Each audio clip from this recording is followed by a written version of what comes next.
Jambo, a big hi to all of our friends at Pareto. For those of us who we haven't met yet, my name is Robin Wizawadi. I'm honored to be the Kenya Program Director with Free the Children here on the ground in Kenya. And we actually are so honored to get a chance to share with you an update about what the School Pride Program has been doing, what it even is, for those of you who might be new to it, and some of the accomplishments. So the School Pride Program is basically this competition amongst all the Free the Children supported primary schools throughout Kenya, where they have a variety of different categories of competitions, everything from best Swahili teacher through all the subjects, best English student through all the subjects, the best environmental club, the best health club. It is the program that sort of ties together the entire Adopt a Village model for longevity and sustainability, a way for the communities, whether they've been engaged with Free the Children for 6 months or 6 years, to maintain the pride that they feel in their school and celebrate the successes that they've had.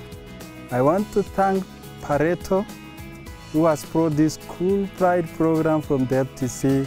We appreciate, we like it, we love it, we cherish it, and we cannot do without this Pareto with the School Pride program. It motivates the students by giving them the initiative of keeping their class clean, the flower beds very clean, and also they are improving academically as they go out to compete with other students. The School Pride program encouraged me to do better in school.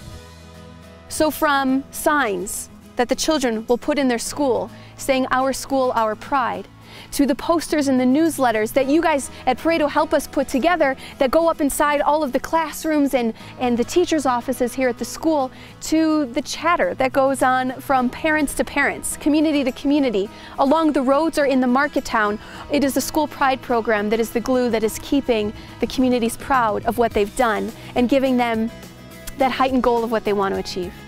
So on behalf of all of the teachers, all of the parents, the moms and the elders, on behalf of the students who sit on the edges of their seats so excited to outperform and compete against the other schools, on behalf of everyone in Free the Children, we just want to reach out and say a huge asante sana, a huge thank you for everything that you have put forth and helped to create within the School Pride program.